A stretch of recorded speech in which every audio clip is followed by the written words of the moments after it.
Hello everyone, this is Defense Politics Asia, and this is the summary for the day of 1242 to 1244 for the 19th to the 21st of July. The situation report for the Ukraine war or the special military operation in Ukraine.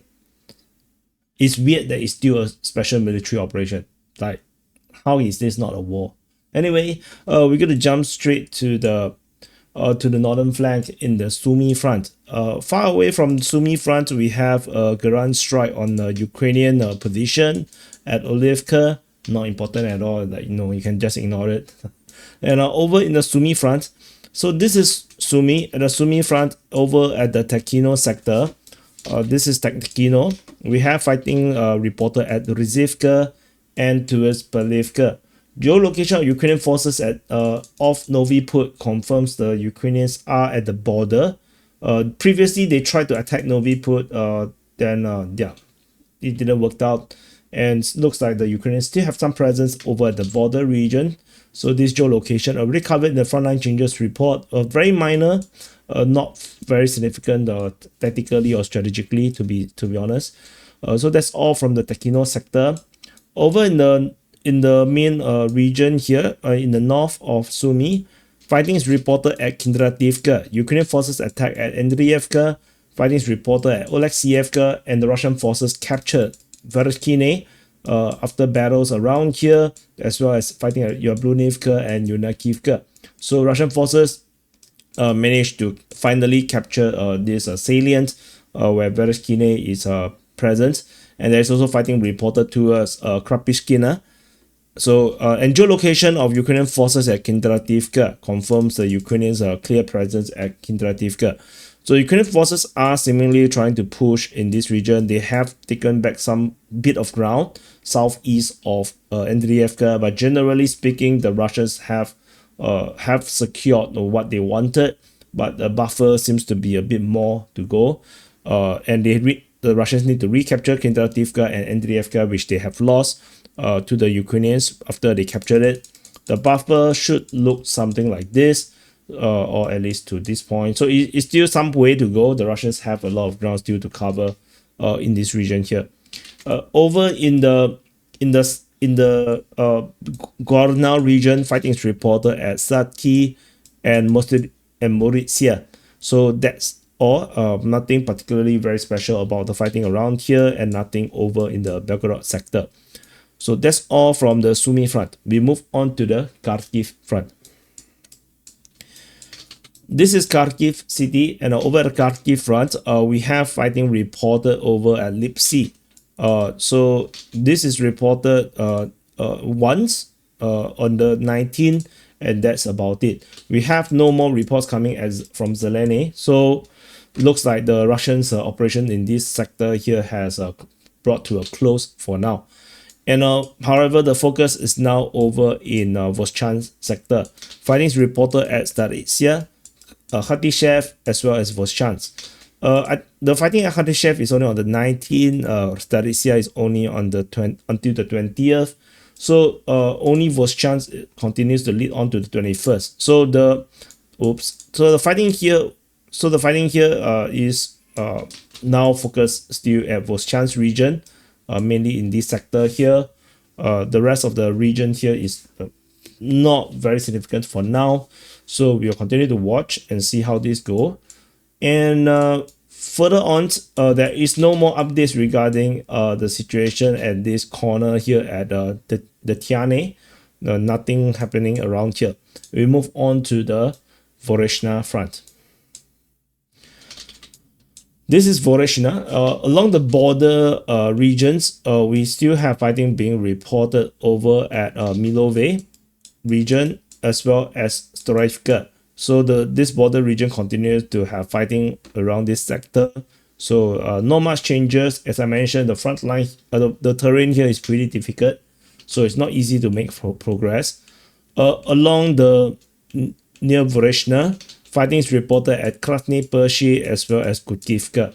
So, but that's about it. Nothing special about this region here. So, no, nothing really much to talk about. Krasny Pershi is claimed to be captured by the Russian forces. Tentatively, we still cannot entirely corroborate this, I think. Can we? Actually, we could. By the way, it's a claim, but that's about it. We'll move on to the Kupiansk front. This is Kupiansk. At the Kupiansk front, there's nothing over the past 3 days from the east and the southern flank of the Kupiansk front. The fighting is mainly over in the northern flank.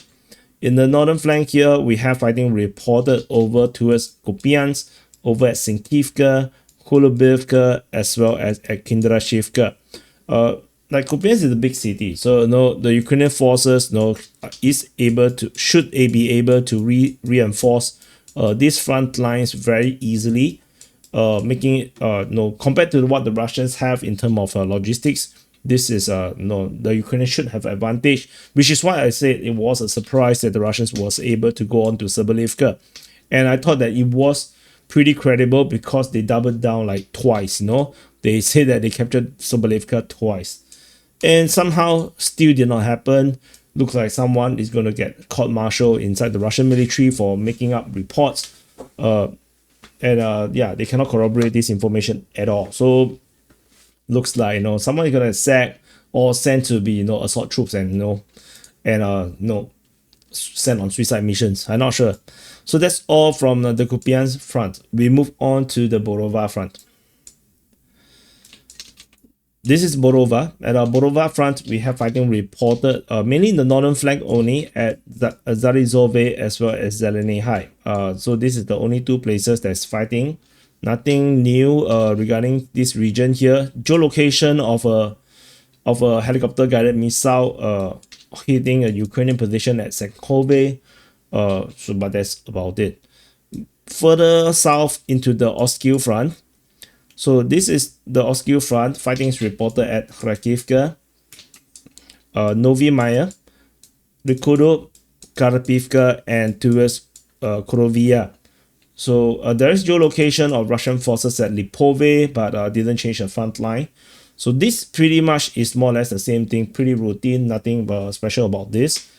Further south into the northern flank of the Liman front, we have fighting reported at Serine, Sandri Holove, Koloziazi, and Yampolevka. So again, this is pretty routine. No significant changes to this front line. Over in the southern flank of the Liman front, we have fighting reported towards Serbianka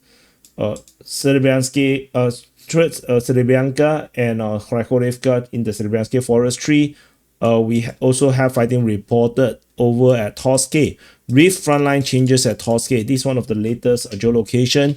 Russian forces have been geolocated at this position in the middle of Torske, which means the Russian forces have pushed south in this region here. So I have marked it with a pretty generous frontline change due to how the terrain looks like. I ascertain that this entire area should be under Russian control, and this is a bit interesting and a bit of a surprise to me, mainly because the Ukrainians were doing this counterattack in north of this position. So Ukrainian forces managed to recapture these grounds as they counterattacked and recaptured some of these areas here in Torske, but somehow the Russian positions here seems to have survived, and they managed to hold the line, and they are now pushing south in Torske. So this is a bit of a peculiar tactical change in this region here. This is Zarishne, so Torske in this is Torske. So very interesting. So we shall see how this continue to develop. Maybe the Ukrainians may have even lost this position already with the Russians overtaking this northern Torske again, which allows the Russians to actually head south. That might be a possibility, but we will wait for more information. So the jostling for position here continues. Nothing. It is not very significant, in my opinion, for now. Not yet. We move on to the Siversk front. This is Siversk. In the rear positions, we have the shelling as usual at Zakine, Platonevka, and Dronevka. All these regions are getting shelled. In the northern flank, we have fighting reported at Serbianka, Horikhovka, Bilahorivka, Verkhovno-Kanyamske and towards Siversk. So this on its own, pretty usual. This is a one prong attack. This is the other prong attack. Two different areas. South of Verkhovno-Kanyamske, the Ukrainian mapping have updated and straightened the front line in the south of Verkhovno-Kanyamske, further confirming, strengthening the likelihood that Russians continue to have full control of Verkhovno-Kanyamske. And then over in the southern flank, we have fighting reported at Vimka as well as Vidorivka. So the south, nothing much to talk about. Tentatively, the Ukraine seems to be holding the line here still decently well. So we move on to the Bakmood front. This is Bakmood. Bakmood front is super quiet. We only have fighting reported over in Chastivya and Priteshne. And both of it, there's no frontline changes. And as you can see, I'm still correct. Chastivya is like a nothing burger. And if you bought a nothing burger, you should send an email to complain that nobody buys nothing burgers. If you buy nothing burgers, I have news for you. It's called bread. That's not a burger. That's just bread. Okay. So you learn it here first. And happy birthday to you if your birthday today. And hopefully nobody buy you a nothing cake. Because there's no such thing as nothing cake. And that's all for the Bakmood. This is Torske. Torex front, not Torske. Torex front. This is Torex city. The Torex front, we have fighting reported over at Bilahora, Dilievka, Ivanopilia, Pleshievka, Klabambik, Katerinivka, Torex, Shebenivka, Romanivka, and Alexandro Kalinove. And there is this big major frontline change happening over at Bilahora with the Russian forces announced their capture of Bilahora. And we have geolocation to mostly corroborate this claim. That's pretty significant. So the Russians are starting to make this make some serious push. Generally, I think the Russians need to straighten the front line here first. This area need to straighten. They need to capture Skrebenivka, Leonidivka. This entire region, this entire salient have to be taken out. These two here, south of Yablonivka, need to be cleared out as well. So a lot of work to do, but somehow before they finish all this work, the Russians suddenly make this push over in Bilahora. So this Bilahora one is very interesting. So this is Alessandro Shitine. This is Bilahora, and the Russians announced on the 20th that they have captured Bilahora. Geolocation later came out and showed that the Russian forces have appeared on the western flank of the western part of Bilahora, and leaving just a little bit of Bilahora left. This area here is Alessandro Shutine. This area here is the remaining of Bilahora. And with this geolocation, looking at the terrain and the claim of capture, I've decided to map it in this way. So the Russian forces basically have taken all of Bilahora, almost the entirety of Bilahora, and along with it, this fortification and total change of the strategic situation in this sector. So which means that the entire eastern flank here of the Torex front has drastically changed, and this has developed into a salient as a result. And this is also a slightly more shallow version of the salient. So this is looking really bad, as the Russian forces can now swing up north, attack the fortifications, and while the Russians also attack into Priteshne, and then totally ignore this entire region. The entire canal region, which is heavily fortified, and the forests and the fortifications can now all entirely ignored, with the Russians just hit to the rear positions and ignoring all this frontal position. And with this kind of action, then this entire area will be ended up in a salient or impossible salient in the future. There's some geolocation of a Humvee and an M113 getting hit by the Russian forces at Ivanopilia. So the Ukrainian forces definitely is not giving up at all in this region, but they're probably just struggling to keep up. Interesting is that we have no reports of fighting at Yablonivka. Super weird. How can there be no fighting reported at Yablonivka after a major capture reported by Deep State? unless Yablonivka is captured by the Russian forces already. I wonder if that's the case. Super weird. Instead, we do have Alexandro Kalinove, but it's only reported in the yesterday by the Ukrainian side. So let's wait and see. So that's all from the Thorax front. We go on to the northern flank of the Pokrov front. Pokrov is here. This is the northern flank. In the northern flank of the Pokrov front, we have fighting reported at Rusinya, Potovka, Popivya, towards Shakove, Mayak, Bukievka, Fedorivka. So that is the main action. There is a lot of frontline changes in this sector with Russian forces almost confirmed to have captured Popivya. They have entered Potovka. They entered also Mayak, as well as almost capturing this position at Boykivka, and the Russian forces also have confirmed to have captured Fedorivka. So I need to zoom in. Probably this is a bit too wide, too macro view. So this one over here is not important. I just watched the frontline changes report. Over in this region at Potovka, the Russian forces have fully conquered the entire eastern road, eastern street of Popivya, and they have entered into Potovka, the western flank, the western half of Potovka, and they are advancing from the south of Potovka. So which means the Russian forces is about to capture the entire western side of Potovka, and they can potentially attack Potovka from multiple directions. So Potovka is now in big danger, and I think the Russians will definitely go in all directions to try to maximum pressure the Ukrainians. And Popivya is left with this little bit of street. There's this bit of stuff here before the Russians confirm full capture, although the Russians already announced the capture on the 17th. And then the other side with major frontline changes is over here. So over in the Mayak, the Russian forces have entered into Mayak. This is Ukrainian mapping, and the Russians have overrun this major fortification south of Mayak. By the look of it, this frontline change is more than 2 kilometers, which means the Ukrainians did not defend. They abandoned the position entirely.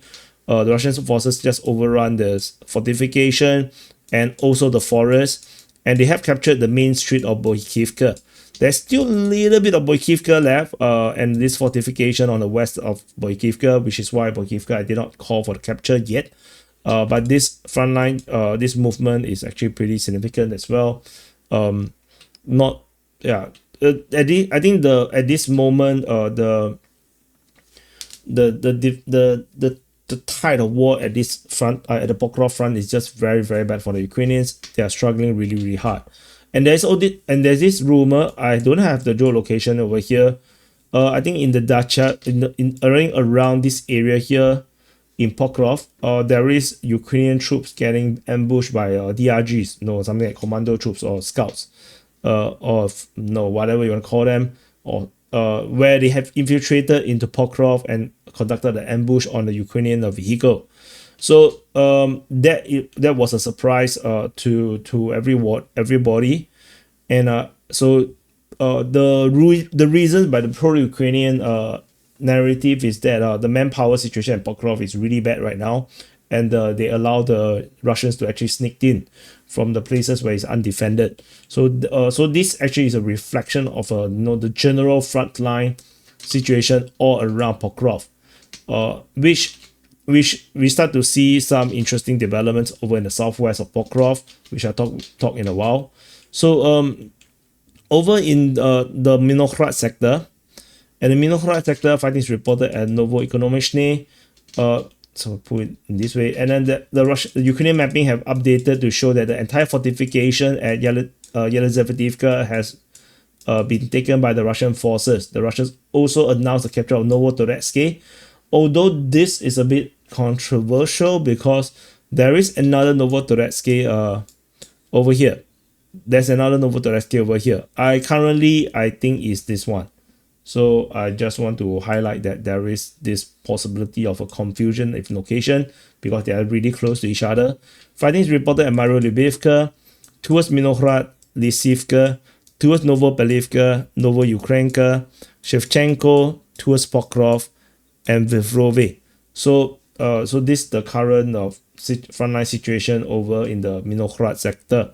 So nothing much to really talk about in this sector here. This is just an impossible salient that is waiting to to be taken entirely by the Russian forces. So this is just a matter of time. Like the Ukrainians just simply chop off the stick. The salient, and yeah, and basically this just left this weird appendage here waiting to be chopped off as well. So it's just frontline changes waiting to happen. The other frontline movements is over in the south of Pokrov, which I say is an interesting development. First, we have this ambush that's happening in Pokrov, and then we have this very interesting developments where the Russians have pushed in Vivrove. I don't expect the Russians to actually push in Vivrove, and they have also recently pushed over in around the Shevchenko region. They are this is a bit of a unexpected thing because this is supposed to be a static front line, right? I always say that this is a static front line, don't expect too much. But it looks like the manpower situation is reaching a kind of a very bad situation, like what happened in the New York front, in long time ago. I think half a year ago or more, or maybe 1 year ago, where the New York front have way too little manpower that the Russians have realized that it's now an opportunity to break in. And they launch a major offensive into New York, and New York just falls way quicker than we all expected. So Pokrov is now having the manpower issue as well, and maybe that's why we are seeing the Russian push in the south. So let's see whether the Russians can find some pipes to crawl in, and maybe they will just appear in the middle of nowhere again. And then they can say that, oh, this is one for another of the history book. And then all the Russian kids in the future will learn is that to be a soldier, you need to crawl through pipes. And that's the way you win. I think that's the lesson they will learn. Anyway, that's the situation in this sector. The entering of the troops into Vivrove is interesting, and probably this is the rest of Vivrove. I'm not sure. So maybe this northern part is Leontovishi. Maybe. So anyway, the Russian push in this sector is just very, very something to look out for. So over in the Pokrov sector, we have fighting reported towards Serhievka. This is towards Serhievka. Serhievka is up here, very far away. Fighting reported at Udeshny, Molodetsky, Novoserhievka, Novomykolaivka, Muravka, and Bilyakivka. So the Russians are attacking across this entire region in the general, seemingly direction, northwesternly direction, but no frontline changes. So I don't expect too much for now in this region here. Either that or the Ukrainians are putting a very strong defense, and and the Russians cannot make any push, any success. Southern flank, we have fighting reported at Kotyarivka, Horikove, and Bodanivka region, with the Russian forces capturing some grounds in the south of Horikove. So this push here is the new update. And Kotyarivka region as well, the Russian forces have some advance in this region here, moving the front line a little bit. So if I zoom in a bit, you can see it's basically not super a lot. It's just some of the tree lines around here. West of Kotyarivka is now secured by the Russian forces. South of Horikove, near Bodanivka, the Russian forces have this region here mapped by the Ukrainian mapping that the Russians have advanced, resulting in this very weird salient here. Like this is an impossible salient. But this is what happens when you overlap geolocations with deep state UAS mapping, and that's how you know that certain place is just cope. Is already overrun by the Russian forces. They just use gray zone to cover up. But otherwise, the Russian forces have this flanking operation moving on, and this movement is 3.5 kilometers. This is a very big frontline change, which I suspect the Ukrainians may not be defending. But of course, we do not know, because we do not know how long this frontline move took. Unless we have like another frontline change tomorrow, then we will know that that's a 24-hour change. So that's the situation in this region here. And then we move on to the Koma front. So my internet is slow now. Give me a second. So this is Koma, and this is the Koma front. In this sector, actually, I zoom in, zoom out, zoom in, zoom out. Okay, let's zoom in. So along the Oleksievka line, we have the front line change as noted just now, where this is the flanking operation happening north of this position. The Ukrainian mapping have updated to show that the Russian forces have captured basically the entirety of Oleksievka. But they refuse to acknowledge this is the case. They left impossible salient here, just to show that they're still there. Like, it's impossible. So like that's just ridiculous. Findings reported at Zelenikud and also at Dashny. So that's the main gist. I mean, how are you going to reinforce this kind of place? Like, how are you going to convince your soldier to come in here and defend here? How? So no, yeah, so that is impossible. They just coping. Over in the northern region, this is so complicated. I can't even zoom in. I can't even zoom. Like, yeah, should I zoom in? Okay, never mind. Let's do. Never mind. Let's zoom out. Fightings reported at Filia, Yalta, Zaparisia. Russian forces captured Khrushchevsky. Fighting reported at Zerka, Tolstoy, Zeleny High. Ivanivka is mentioned, probably an attack directly towards Ivanivka, and fighting reported at Alexandrivka, Kletsove, also known as Iskra. Iskra is just a simpler name. So geolocation of Russian forces at the frontline change at Zeleny High. So that confirms that. So we're going to zoom in and this Dashny and Zeleny Kud, in case you are wondering. So which we already covered. At Khrushchevsky, the Ukrainian mapping have updated to show that the Russian forces have basically overrun Khrushchevsky, which is like a pretty obvious situation given how the things have happened around here. So Khrushchevsky is captured, Russian forces pushing out. So fighting at Zerka can't possibly happen anymore.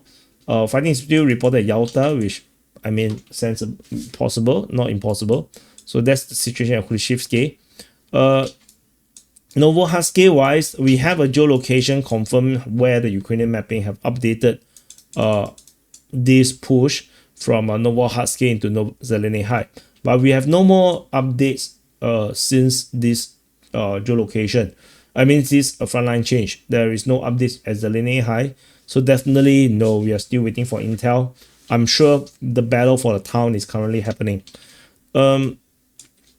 This is Iskra or Alexandrivka Kletsove, and there is no more news regarding this tentacle moving out in the direction of Iskra. Fighting is at Tolstoy. Geolocation of Russian forces is north of Pipdotne. So we move into the Koma sector. So this is the Koma sector. Fighting is reported at Pipdotne, Merne, Voskresenka, Alexandrograd, and Malievka, as well as towards Novoselivka.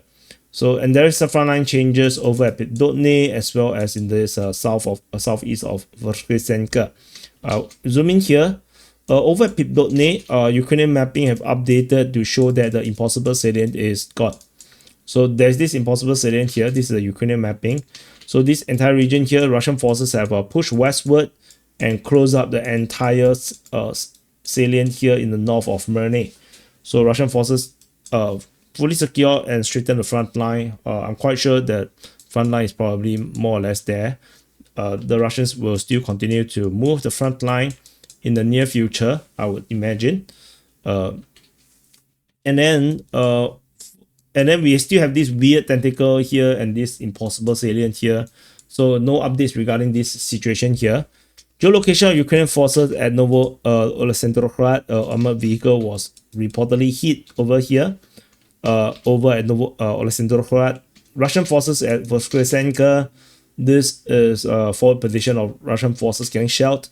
So yeah, so the Russians definitely is holding the position over at Voskresenka.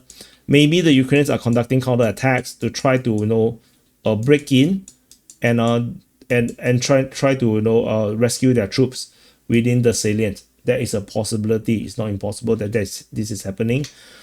Further south, over in the Shevchenko region, fighting is reported at Shevchenko, geolocation of Russian forces at Shevchenko, fighting towards Milievka and Venepole. The front line change here is in the north of Shevchenko. Just another tree line taken. But it's just a grind. Nothing particularly special about this. And in the southern flank of this position, we have fighting reported at Zelenopole towards Novokhievka, Novopil, as well as Temerivka. Venepole is this Venepole as mentioned earlier. So that's all. Nothing very significant happening here per se. It's just continued battles. And we move on to the next front line, the Zaparisia front. This is Zaparisia, and this is the Zaparisia front. And over in the Huyaipole sector, this is Huyaipole. Fighting is reported at Melanivka. There is geolocation of Ukrainian forces at Petrovka and Vysoke. So this is a guided missile attack. This is an airstrike. So the Russians are making some push. Maybe they are going to push Vysoke soon with the appearance of attack helicopters. And pushing up from Melanivka does make sense. So we shall wait for possibility of the Russians continue to expand their operations in the east of Huyaipole. Over in the Orikhiv sector, this is Orikhiv. Fighting is reported at Novoandrievka towards Orikhiv, and there is over at Malatomashka. There is some frontline change over at Malatomashka, very small one, where the Russian forces expanded their foothold in the east of Malatomashka. So just small tactical changes in this sector. So nothing very, very significant per se. And over in the Kanyamske sector, things gotten a lot more quieter. We have still fighting report at Kanyamske. According to the Ukrainian side, on the 19th and 21st, there is still fighting reported allegedly at Kanyamske. The Russians already claimed the capture of Kanyamske already. Geolocation of Ukrainian forces getting hit by FPV drone. There's a Humvee getting hit off Lukyanivske. But that's all. You can see the Kanyamske sector went really quiet. So diversion, maybe. Who knows? So that's all from the Zaparisia front. And we move on to the last front line, the Kherson front. Or the Kherson front. So this front line, as mentioned in the previous SITREP, is very significant. We have the Russians seemingly trying to attack multiple locations, and seemingly there might be some attempt at crossing. We saw some of this was repeated the next day on the 19th. But then this is as far as it goes. The only one that continued to sustain is over at the Pridniprovsky region. So the Russians continue to push Pridniprovsky. That is more sustained. The fighting at Sadove, Dniprovsky, Hola Pristan, over in the island at Kuzovsky, remains to be just only on the 19th. So it's the 18th and 19th. There was this operation that they tried. Maybe they tried and they realized that the resistance is still too strong, so they gave up. I think that's probably what it is. So because on the 19th is the last report. This report goes to 20 and 21st. 2021st is not reported. So which means that the Russians give it a try and then they realize it's too strong and they give up. And if this is true, if they continue to give up, means that what I said when in the previous SITREP is actually accurate. I said that this is not the right time to do a crossing, and they probably realize it by trying to do an attack and realize they cannot break through. So as I said, this is not the right time for the crossing. The Ukrainians are still have the capacity to do defensive operation in a way that it makes amphibious assault very, very, very difficult. So I think they need another half a year perhaps before they can try again. Shelling is reported at Pontianivka, Antonivka, and Volozerka. Otherwise, that's mainly the gist of what happened at the Kherson front. So, and that's it. So this is the entire summary for the day of 1200 1,242 to 1,244 for the 19th to 21st of July 2025. So thank you for watching. Press the like button, subscribe. We are going for 100,000 subs, and so no, we are growing slowly, but at least we are still growing, so that's not too bad. And also, let me know how much you miss the SITREP. Do you still, do you really hope that it's daily, or do you think that this 3-day once is not that bad? Yeah, let me know in the comments. I wanted to do more other reports, but no, I'm still recuperating. I'm still recovering from the severe stress that I've put myself through. So my psychology and physically, I'm still not ready, fully recovered yet. I need some time to recover. Then I can ramp up in terms of the reporting. But I'll try to do it soon because no money.